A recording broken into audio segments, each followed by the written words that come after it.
La masia de Can Coll és un edifici que és patrimoni municipal de fa molts anys. Han passat molts governs que no han pogut concretar cap actuació, està en un estat ruïnós, i en l'anterior mandat, amb el govern de Junts per Sant Vicenç i Sant Vicenç Si Puede, vam fer l'encàrrec per poder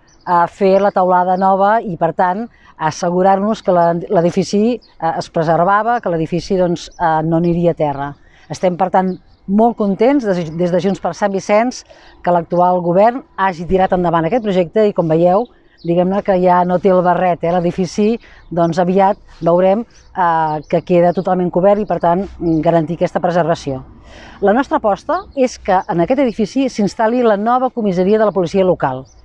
D'aquesta manera, Sant Vicenç tindria dos pols, d'una banda un extrem on hi ha els Mossos i en aquesta zona la policia local, al costat justament de la nau de bombers, que són dos pols de fàcil accés a les carreteres i, per tant, a les comunicacions, i també de fàcil accés per a les persones que han de venir, en llocs d'aparcament, etc. La nova comissaria de la policia local és una petició ja de fa molts anys i una necessitat perquè els nostres agents i les nostres agents puguin treballar en unes instal·lacions modernes, dignes, amples i que puguin prestar un servei a la ciutadania de qualitat amb les condicions de les infraestructures que requereixen. I esperem